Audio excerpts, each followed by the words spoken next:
সেক্ষেত্রেও স্বাস্থ্য দপ্তরের টাকাও বন্ধ করে দিয়েছে, নাকি গেরুয়া রং করতে হবে। মেট্রো স্টেশনগুলো দেখতে পাচ্ছেন তো, সব গেরুয়া রং করে দিয়েছে সেন্ট্রাল গভর্নমেন্টে। এমনকি আমি অবাক হয়ে গেলাম, আর্মি আমাদের যাদের নিয়ে আমরা গর্ব করি, আমি সেখানে শিলিগুড়িতে দেখলাম, শিলিগুড়ির আগে শুকনার ওখানে সব বাড়িগুলোকে সব গেরুয়া করে দিয়েছে।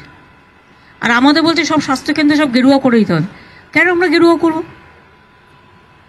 আমাদের তো স্টেটের একটা ব্র্যান্ড আছে নীল সাদা, এটা তো পার্টির ব্র্যান্ড নয়। আমরাই প্রথম কালারের বানটা শুরু করি।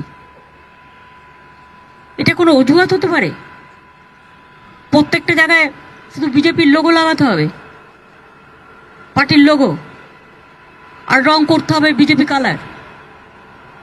তো মানুষের ইন্ডিপেন্ডেন্সি বলে কিছু থাকবে না। কে কি খাবে সেটাও ঠিক করে দেবে, কে কি পড়বে সেটাও ঠিক করে দেবে, সিলেবাসে যা ইচ্ছে তাই ঢোকাবে। টোটাল মানুষের মাথাটা ডিস্টার্ব করে দেওয়ার একটা, পার্টাপ করে দেওয়ার একটা পরিকল্পিত পরিকল্পনা। এবং সেটা নিয়ে নিশ্চয়ই আমরা আওয়াজ তুলব এবং আওয়াজ তুলছি। এই কথাগুলো আমার নিশ্চয়ই কথার মধ্যে থাকবে, এই জন্য যাচ্ছি।